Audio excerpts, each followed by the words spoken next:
White people have always prioritized pets over black people. Hi guys, my name is Modi and you are welcome to Modi Speaks. So I initially did not want to talk about this video. I really didn't, because when I first came across this video, it only had a handful of views. So I thought, people won't buy this nonsense. No one would play into these clout chasing tactics, But after a few days, I ran into this video again, and to my shock, people are actually buying into the nonsense, though they are mainly gullible and easily riled up people, The video is currently viral with over 560,000 views and over 70,000 likes. And that got me a little mad and blaming myself for not doing my job, because if I had called out the negativity in that video, maybe people would have been better off informed and better equipped with the right information when interacting with this particular video. But anyway, I'm here to apologize for my late action, and I'm here to discuss the wild claims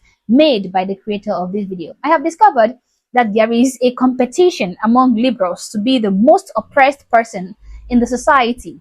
The first people who noticed this particular horrible trend called it the Oppression Olympics, or the Victimhood Olympics. Now, there are some individuals who feel that their life is meaningless if nobody sees them as oppressed or victimized. So what they do is they capitalize on certain attributes about themselves and claim that they are being oppressed because of these attributes. For instance, they might pin their oppression on their skin color, mainly if they are black, or on their weight, their gender, etc., etc. And in most cases, if these individuals do not have any viable attributes to cry oppression with, they manufacture the attributes themselves, or they tap into other people's oppression, amplify it, and make it their own. For example, if the individual is non-black, non-obese, they go a step further to create a total new niche of victimhood, and they also capitalize on other people's victimhood, which is the case with this woman, guys. You guys remember this woman? I made a video about her where she was lamenting and crying of how she was purchased by white people and sold off to a horrible country called America. If you have forgotten that video, then let me refresh your mind. I can't believe I was trafficked to this horrible country. I can't believe I was trafficked to this horrible country. I am not an American. I am not an American. Not a metaphor. I was purchased when I was a toddler. I was trafficked into the United States. I was purchased by white people. I was sold from an orphanage. Now, during her childhood, this woman was in a Chinese orphanage, but fortunately, she was adopted by a white couple. She was adopted, not trafficked. Mind you, she was not purchased by white people, She was a Chinese orphan who would have experienced the harshest realities of life if she had remained in the Chinese orphanage, Those of you who know about the one-child rule in China, which was prevalent during the time of her birth, would understand what I'm talking about. Now, if you have also watched a documentary called The Dying Rooms, then you would understand that the fate of the infant girls in China is entirely doomed back in the day. But her American parents saved her, adopted her, sent her to school, gave her a life, gave her a new destiny. But what did she do? She became a full-grown adult, and instead of being a source of pride and love to her parents, she disgraced them in front of the entire world and accused them of purchasing her from China. I will link that video up here for you guys to watch it if you choose. So now this woman have come back again to play the victim, because she knows that her Asian victimhood will not make headlines, and that is why she has chosen to piggyback off of black victimhood in order not to miss out on the Victimhood Olympics. She has now become a spokesperson for black people. Her page is nauseating, filled with fueling rage and enmity among black and white people. That is what her page is all about. She even got a black fist tattoo to complete her transition to blackness. She has literally made herself the mouthpiece of black people, chasing clout with our race and making money off of our race. Today, we're going to listen to another one of her masterpieces. Then we are going to give her the pot stirrer award, because all she does is stir the pot and generate outrage. So I think it is high time we give her accolades. So without further ado, let's dive right into the video. White people have always prioritized pets over black people. Not as a joke, as policy, as culture, as strategy. You ever seen a white woman weep for a rescue dog, but not blink at a black child shot in the back? That's not a quirk. That's colonial memory at work. That's whiteness distributing empathy based on control. They loved the dog because it obeyed, because it didn't talk back, because it couldn't remind them of the horror behind the house. But black people were never allowed to be innocent. They were property, then threat. And the dog got more compassion than the enslaved. Dogs got names, graves, paintings. Black people got numbers, chains, and unmarked soil. White feelings will organize a march for a dolphin, but stay silent during genocide. When Amy Cooper clutched her dog and called the cops on a black man, that wasn't a mistake. That was a ritual. The pet in her hand, the cop on the line, that's the structure. That's whiteness in full performance. Protect the pet, punish black people.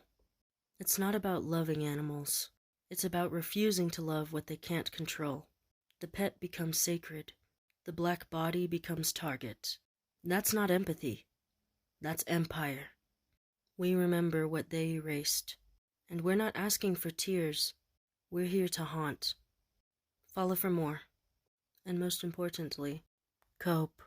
This is so annoying, guys. It is extremely annoying to me to see that people will just make up a bunch of unreasonable statements and market it on the internet for people to consume. Anyone who doesn't possess critical thinking skills will just run off with her nonsensical ramblings without even thinking about what she's saying. Now, any reasonable human being who has a pet, an animal that they are taking care of, an animal that they love, would have deeper feelings of love and affection for that particular animal, more than they do for some faceless stranger who is living somewhere around the world or even in the same country, in the same state with them, irrespective of that stranger's race or ethnicity. I will use myself as an example, okay? I am a dog lover. I love dogs so much. Most of my dogs are rescues, and currently I have 5 big dogs, okay? I sometimes post them here on my shorts. Now, I love those dogs more than I love the next stranger I came across on the streets. And this stranger could be any color, any race. It just wouldn't make any difference, okay? My dogs will always come first. Now, if any of my dogs were to die, God forbid though, I'm not praying for that to happen, God forbid. But if I lost any one of my dogs, I would be devastated. I would be heartbroken, okay? But if I heard that a black man or a black woman died somewhere in my state or in my community, I would still feel bad for that person. But it would not be as devastating as it would be if my dog was in that unfortunate situation. Now, because white animal lovers exhibit these same feelings doesn't make them evil in any way. This is just human behavior for you. People are more attached to people or animals who they spend more time with. Since I spend more time with my dogs, I would have stronger feelings for my dog more than I have for a complete stranger or strangers. It's just simple common sense. That should not be rocket science or another form of racism, but to people like Shaolin Master here, it is. She also mentioned this. Dogs got names, graves, paintings. Black people got numbers, chains, and unmarked soil. What a useless rhetoric she's peddling. I am black and I have a name.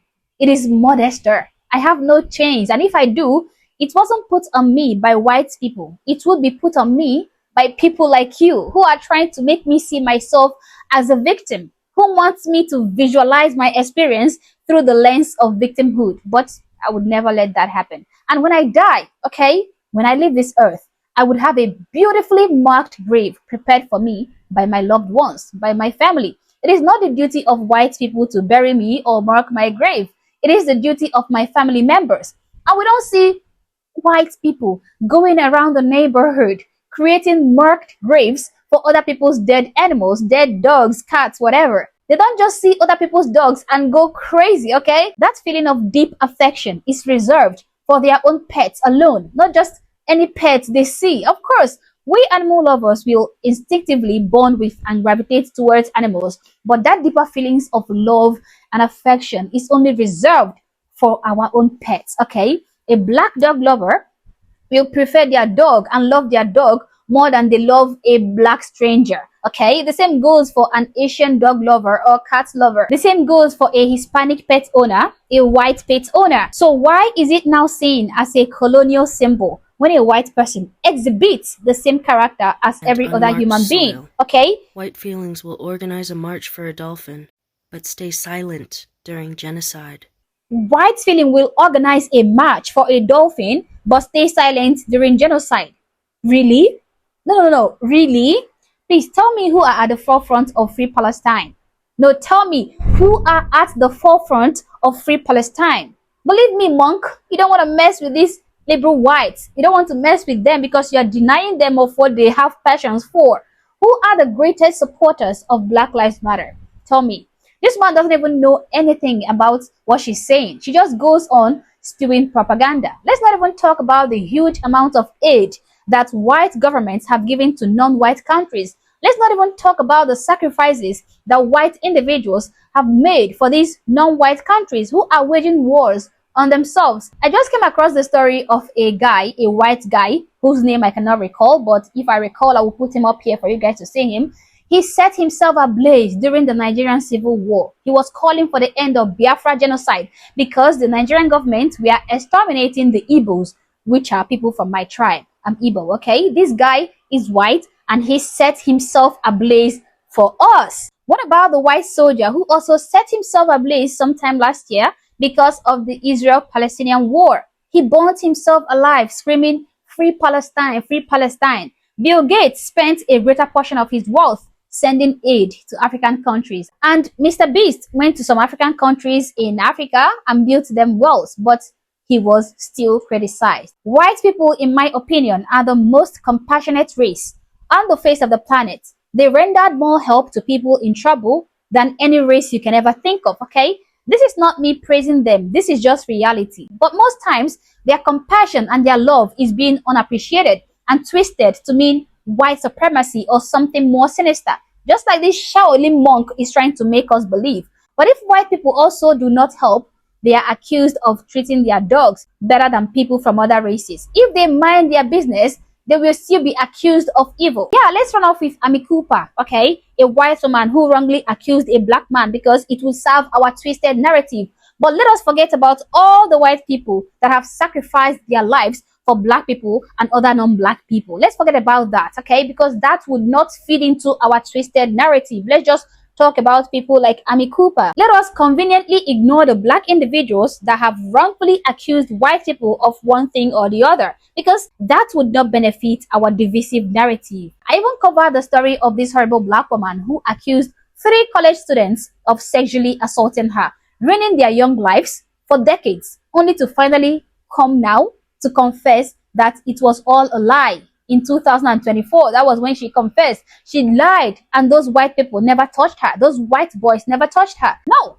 let's not bring that up, okay? Let's totally disregard the fact that all humans are prone to good and evil, okay? Let's just put the white man against the black man and gain attention out of it, and also make money out of it. And looking at all the black people falling for her divisiveness in her comment section makes me hang my face in shame, okay? This woman is heavily victimizing you people at her own gain, and you people freely accept her subjugation.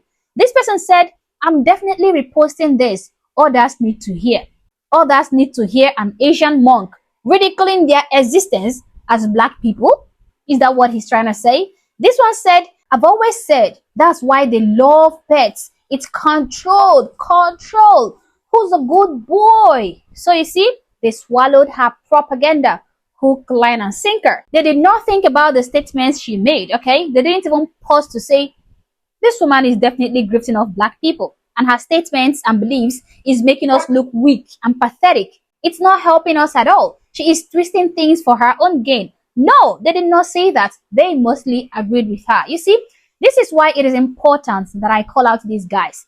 This is why it is imperative that I never turn a blind eye to these sort of videos. I tried to ignore it in the first place, and now it has gone viral, and many black people, even some white people, got into it. People are agreeing with her. Some of the black individuals agreeing with her have pets of their own, whom they prioritize above everyone else, especially above strangers, irrespective of the stranger's race. But they threw common sense out of the window and concurred to her stupid statement. So yeah, congratulations, Shaolin monk. Okay, you have succeeded in totally brainwashing these guys. Also, congratulations, you are finally part of the Operation Olympics. Of course, the shaved head and the non-binary status did not get you into the competition, but tapping into the black victimhood and tattooing the black symbol on your chest, the black fist symbol on your chest, placed you at the forefront of the competition. So congrats, you made it. Here is your Portstera award. Take it. And also, before I go, I would like to say shame on every individual who doesn't understand that people like this woman are only trying to create more division instead of harmony. But as always, guys, these are my thoughts, these are my opinions, but feel free to share yours in the comment section below, but do so respectfully. Also, if you're not yet subscribed to the channel, honestly, I don't know what you're waiting for. Subscribe to the channel. Like and share this video to keep people informed, and consider joining my membership or buy me a coffee if you like, as a way of supporting the channel. Thank you for watching this video, and I hope to catch you on the next one. For now, peace.